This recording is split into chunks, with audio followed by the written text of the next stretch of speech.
Assalamualaikum warahmatullahi wabarakatuh. Selamat pagi, siang, sore, malam bagi audiens yang mendengarkan. Di sini kami dari kelompok 5 akan menjelaskan tentang perencanaan tes, instrumen, pengukuran hasil belajar. Next. Nah, yang akan kita pelajari hari ini yaitu perencanaan tes, pengembangan tes, penulisan soal, dan penyusunan non-tes.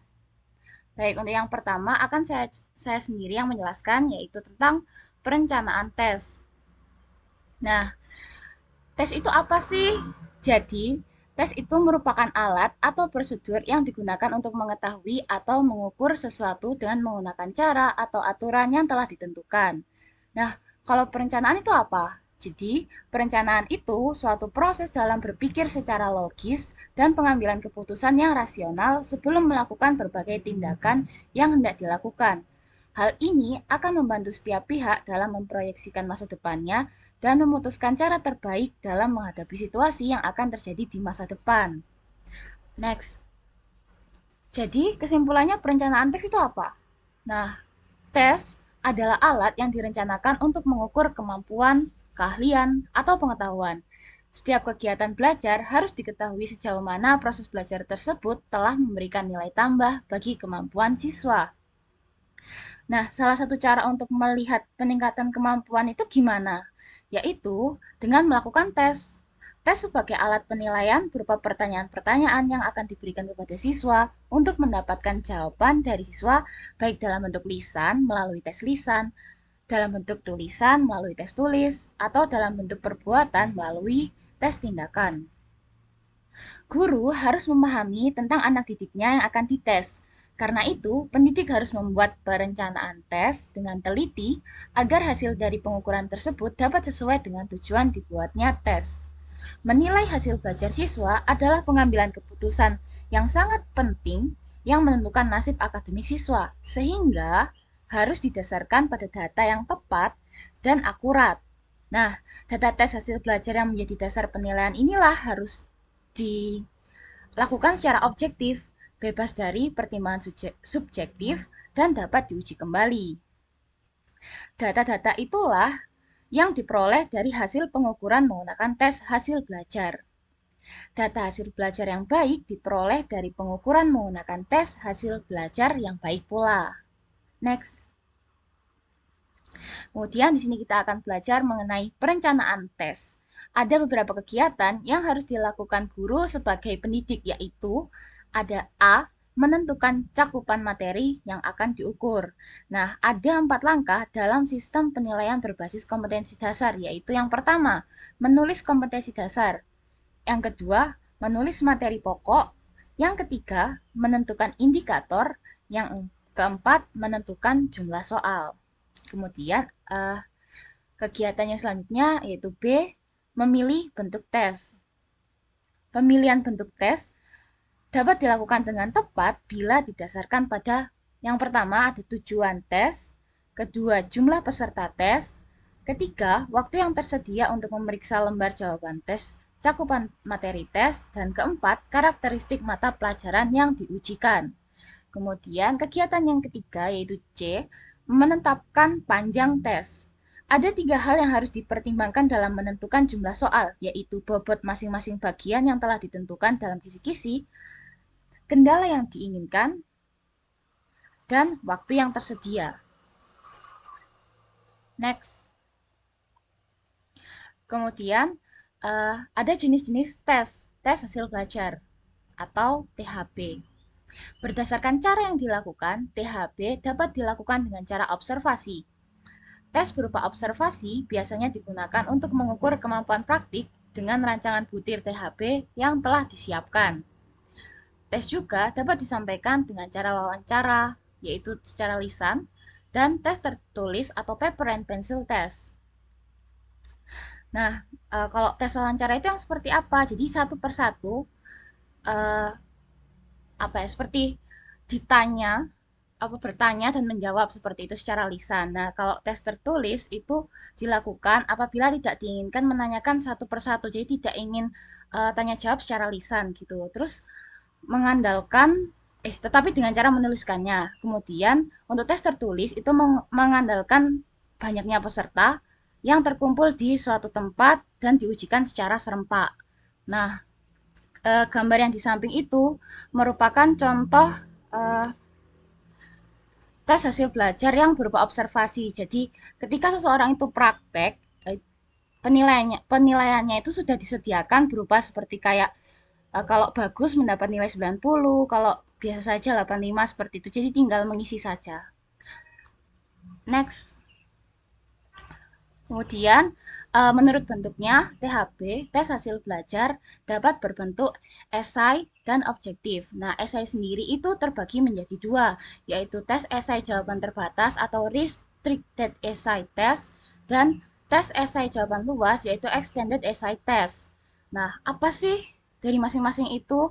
Jadi untuk tes esai berupa tes esai jawaban terbatas atau restricted essay test itu esai yang di dalamnya pasti memiliki kata-kata seperti sebutkan, definisikan, jelaskan, dan berikan alasan. Dan tes ini itu memiliki batasan-batasan tertentu, misal dibatasi oleh jumlah. Contohnya, sebutkan manfaat eh, manfaat apa gitu. Sebutkan 3 saja kayak gitu. Seperti itu. Nah, kemudian ada tes esai jawaban luas atau extended essay test itu apa sih? Jadi itu merupakan esai yang mana kita dituntut untuk mikir, mikir sendiri sedalam-dalamnya, seluas-luasnya berdasarkan pandangan siswa tanpa batasan. Gitu. Jadi seperti siswa atau penjawab tes itu disuruh untuk mengkreasikan jawaban mereka gitu, sesuai soal yang diinginkan. Kemudian ada THB berbentuk objektif. Nah,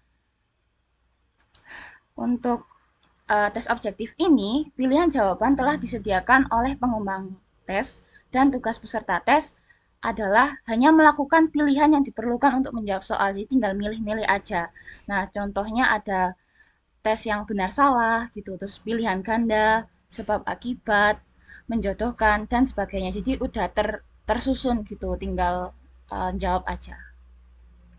Okay, next. Baik, untuk selanjutnya adalah tahapan tes hasil belajar. Nah, tahapan-tahapannya itu yang pertama ada identifikasi hasil belajar, dua deskripsi materi, tiga pengembangan spesifikasi yang terdiri atas menentukan bentuk dan jenis tes seperti yang sudah aku jelaskan di awal, terus menentukan banyak butir, tiga menentukan waktu pengerjaan, 4. Menentukan peserta uji coba. 5. Menentukan waktu uji coba. 6. Menentukan aturan skorsing. 7. Menentukan kriteria uji coba. 8. Menentukan tujuan instruksional umum. 9. Menentukan tujuan instruksional khusus. 10. Menyusun kisi-kisi tes. Kemudian tahap selanjutnya adalah menuliskan butir-butir tes dan kunci jawaban. Yang kelima, mengumpulkan data uji coba. Yang keenam, menguji kualitas tes, butir, dan perangkatnya. Ketujuh, melakukan kompilasi. Next.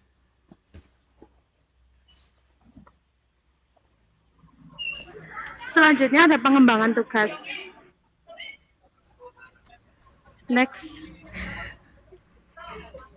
Tes juga dapat disampaikan dengan cara wawancara satu persatu yang dikenal dengan tes lisan. Tes tertulis atau paper and pencil test dibuat apabila tidak diinginkan menanyakan satu persatu, tapi dengan menuliskan, menggandakan sebanyak peserta, mengumpulkan di satu tempat dan mengujikan secara serempak. Next. Langkah-langkah pengembangan tes. Yang pertama ada menyusun spesifikasi tes. Merupakan langkah awal mengembangkan tes. Spesifikasi tes berisi tentang uraian yang menunjukkan keseluruhan karakteristik yang harus dimiliki suatu tes.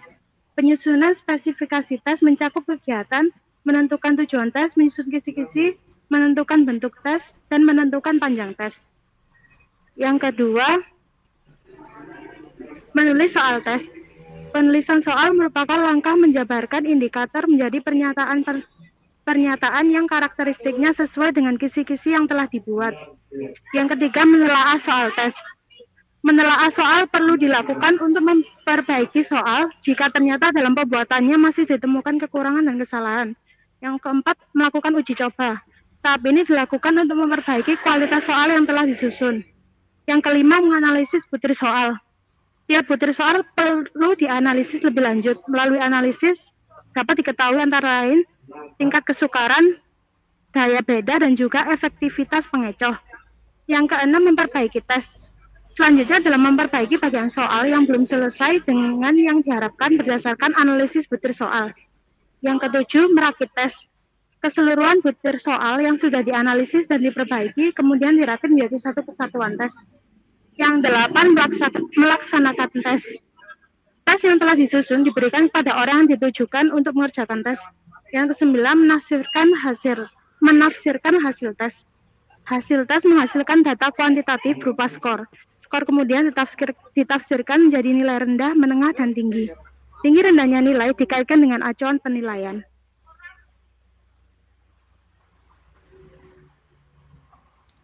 Baik, selanjutnya yaitu penulisan soal atau butir-butir tes.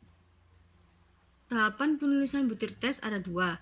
Yang pertama yaitu menentukan jumlah butir tes yang perlu disusun, yang penentuannya tergantung pada jenis dan bentuk tes yang dipilih. Untuk mengerjakan berbagai bentuk tes objektif seperti tes menjodohkan, tes melengkapi, tes jawaban pendek, dan terutama tes pilihan ganda, peserta tes tidak perlu menuliskan jawaban secara lengkap dalam bentuk kalimat atau ungkapan yang panjang.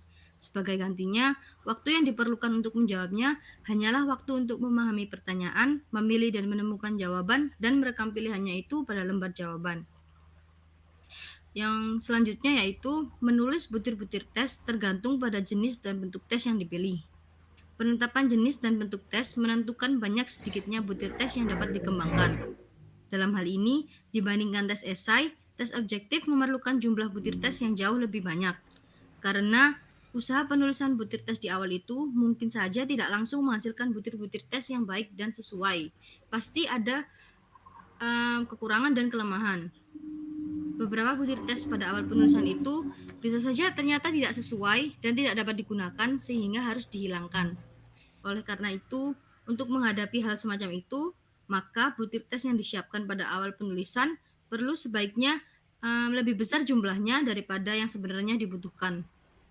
Dengan demikian, apabila beberapa dari butir soal benar-benar harus dihilangkan, masih akan terdapat butir tes dalam jumlah yang cukup. Pada umumnya diharapkan bahwa semakin banyak kelebihan jumlah butir tes, maka semakin baik. Kalau bisa, sampai mencapai 50% dari seluruh butir tes yang diinginkan. Dalam tes yang diselenggarakan secara tertulis, butir-butir tes diungkapkan secara tertulis itu harus dianggap sebagai satu-satunya bentuk pengungkapan masalah-masalah yang dipersoalkan atau ditanyakan. Tambahan keterangan apapun, baik tentang bagaimana cara pengerjakan maupun terutama tentang maksud-maksud dari butir tesnya, harus dianggap tidak perlu lagi diberikan, karena semuanya telah dirumuskan. Semua itu mempersyaratkan penulisan butir tes secara jelas dan mudah. Dengan rumusan butir tes yang jelas, dapat menghindari kemungkinan salah pengertian dan keraguan-raguan di pihak peserta mengenai inti masalah yang dipersoalkan. Kesalahan, ketidakmampuan, atau kegagalan peserta untuk mengerjakan suatu butir tes seharusnya bukan disebabkan karena rumusan yang sulit dimengerti, melainkan karena kurangnya penguasaan terhadap masalah yang ditanyakan. Kemudian ada pedoman penulisan butir tes. Yang pertama yaitu nyatakan soal sejelas mungkin. Kesulitan soal bersumber dari masalah yang dipersoalkan, bukan pada bahasa yang digunakan untuk mempersoalkan masalah tersebut, kecuali untuk tes kosakata dan kemampuan membaca. Yang kedua, pilihlah kata-kata yang mempunyai arti tepat. Yang ketiga, hindari pengaturan kata yang kompleks dan janggal. Yang keempat, masukkan semua keterangan yang diperlukan untuk membuat jawaban. Yang kelima, hindari memasukkan kata-kata yang tidak berfungsi. Yang keenam, rumuskan soal setepat mungkin. Yang ketujuh, sesuaikan taraf kesulitan soal dengan kelompok dan tujuan yang dimaksud. Yang kedelapan, hindarilah isyarat ke arah jawaban benar yang tidak perlu. Baik, selanjutnya akan dilanjutkan oleh Firly. Baik, selanjutnya saya akan membahas tentang penyusunan non-tes. Jika kita telah mengetahui kalau instrumen tes untuk mengukur prestasi belajar, maka instrumen non-tes berfungsi untuk mengukur sikap. Menurut Sugiono, tahun 2009, instrumen yang berupa tes, jawabannya adalah salah atau benar. Sedangkan instrumen sikap atau non-tes, jawabannya tidak ada salah atau benar, tetapi bersifat positif dan negatif. Instrumen non-tes digunakan untuk mengukur kepribadian, perilaku, sikap atau respon seseorang terhadap suatu hal. Jenis-jenis instrumen non-tes terbagi menjadi 4, yaitu angket, wawancara, observasi, dan dokumentasi. Angket sendiri adalah kumpulan pertanyaan dalam bentuk tertulis untuk responden. Pertanyaan-pertanyaan dalam angket atau disebut kuesioner terdapat pertanyaan dikotomi, pertanyaan pilihan ganda, urutan bertingkat atau rank ordering, rating scale, dan pertanyaan terbuka. Angket merupakan teknik yang cukup efisien karena jumlah responden besar dan jangkauannya luas. Selain itu, jawaban yang didapatkan dari responden objektif dan cepat. Kemudian ada wawancara. Wawancara juga banyak digunakan dalam penelitian deskriptif kualitatif dan deskriptif kuantitatif. Sebelum wawancara, menyiapkan pedoman wawancara yang berisi pertanyaan.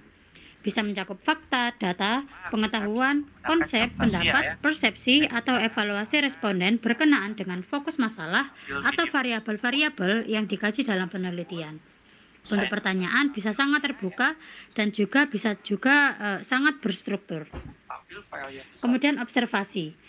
Observasi adalah suatu teknik atau cara mengumpulkan data dengan mengadakan pengamatan terhadap kegiatan yang sedang berlangsung.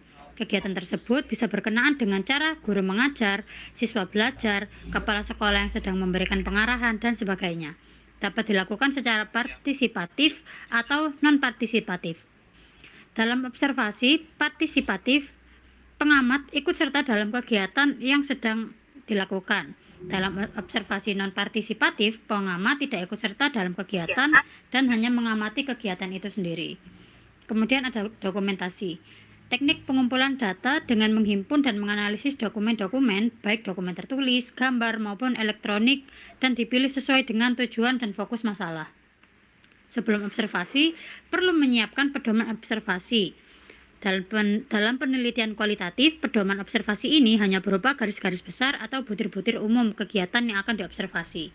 Rincian dari aspek-aspek yang akan diobservasi akan dikembangkan di dalam lapangan itu sendiri. Kemudian selanjutnya ada pengembangan instrumen non-tes. Untuk mengembangkan instrumen yang baik ada langkah-langkah yang perlu diperhatikan. Langkah-langkah pengembangan instrumen baik tes maupun non-tes adalah sebagai berikut. Yang pertama, menentukan tujuan penyusunan instrumen. Tujuan penyusunan memandu teori untuk mengkonstruksi instrumen, bentuk instrumen, penskoran, sekaligus pemaknaan hasil penskoran pada instrumen yang akan dikembangkan. Tujuan penyusunan instrumen ini perlu disesuaikan dengan tujuan penelitian. Kemudian yang kedua, mencari teori yang relevan atau cakupan materi. Teori yang relevan digunakan untuk membuat konstruk apa saja indikator suatu variabel yang akan diukur. Kaitannya dengan tes, perlu dibatasi juga cakupan materi apa saja yang akan menjadi bahas penyusun tes. Kemudian yang ketiga, menyusun indikator butir, instrumen atau soal. Indikator soal ditentukan berdasarkan kajian teori yang relevan pada instrumen non-tes. Adapun pada instrumen non-tes, selain mempertimbangkan kajian teori, perlu dipertimbangkan cakupan dan kedalaman materi.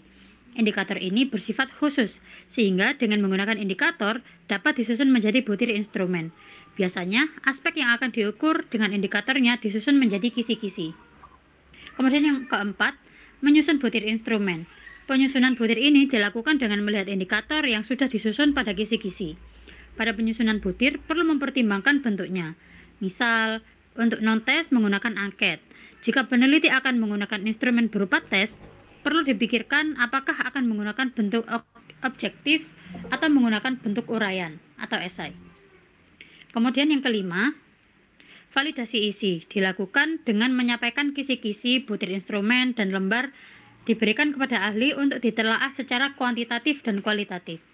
Kemudian yang keenam, merevisi berdasarkan masukan validator. Masukan digunakan penelitian untuk merevisi. Jika perlu, peneliti mengkonsultasikannya lagi dengan hasil perbaikan tersebut sehingga diperoleh instrumen yang benar-benar valid. Kemudian yang ketujuh, melakukan uji coba kepada responden yang bersesuaian untuk memperoleh data respon peserta. Setelah direvisi, butir-butir instrumen kemudian disusun lengkap diuji cobakan. Uji coba ini dilakukan dalam rangka memperoleh bukti empiris. Uji coba dilakukan kepada responden yang bersesuaian dengan subjek penelitian. Kemudian yang ke-8, melakukan analisis reliabilitas, tingkat kesulitan, dan daya pembeda. Setelah melakukan uji coba, peneliti memperoleh data respons peserta uji coba.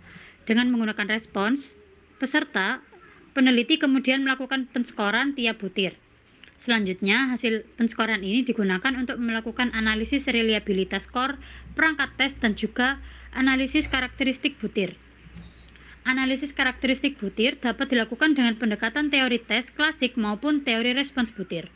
Kemudian yang terakhir ada merakit instrumen. Setelah karakteristik butir diketahui, peneliti dapat merakit ulang perangkat instrumen. Pemilihan butir-butir dalam merakit perangkat ini mempertimbangkan karakteristik tertentu yang dikehendaki peneliti. Kemudian dapat mempergunakan instrumen tersebut untuk mengumpulkan data penelitian. Sekian presentasi dari kelompok kami. Terima kasih telah mendengarkan. Wassalamualaikum warahmatullahi wabarakatuh.